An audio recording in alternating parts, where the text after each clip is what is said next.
This is my video essay on dichotomy, memory and the past in Hiroshima, Amour. Alan Rene's 1959 film Hiroshima, Amour is a film that tackles the dichotomy of memory and how it lives within the everyday lives of both the individual and the collective. The ordinariness of memory, its constant presence within everyday life, is made torturous by the ordeals of our two individual leads, French actress Elle and Japanese architect Lou. They fall in love in Hiroshima, but trauma lives within their everyday and becomes a barrier to love.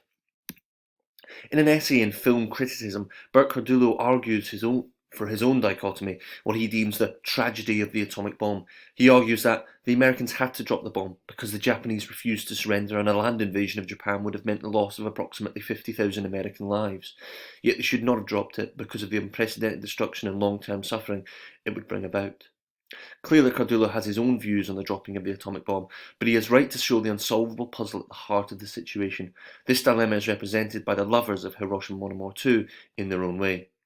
The dichotomy that the film rests on is perhaps best expressed by Elle.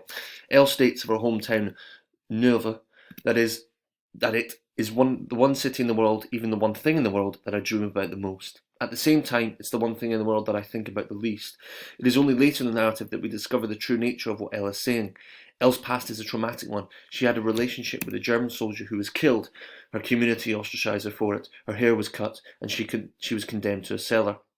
Thus, she wishes to escape her past and her memories of it. Yet memory has a way of infecting the everyday, being that which we think the least about in a direct sense, but also that which is never far from our minds.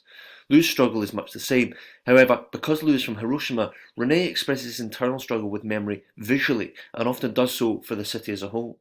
On a number of occasions, Rene shows the scars of the Hiroshima attack in the background of the frame.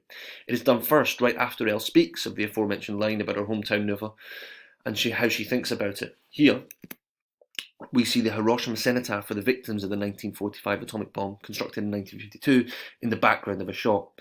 Similarly, we see the filming of a peace movie, as Elle puts it, with the Gimbaku Dome, one of the only remaining structures of Hiroshima bombing, again in the background. Finally, Rene takes the Gimbaku Dome and places it once more in the background, this time of a rather picturesque shot as a man relaxes by a river. The everyday is married with the extraordinary, the traumatic, the scars of the past.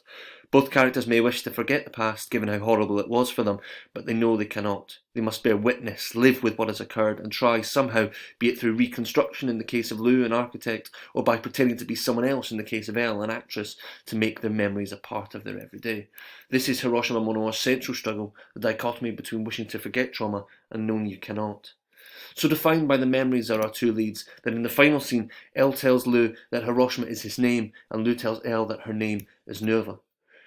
What clearer way to show the characters are defined by their past and their memories than to show them literally naming each other after the places in which their memories are stuck?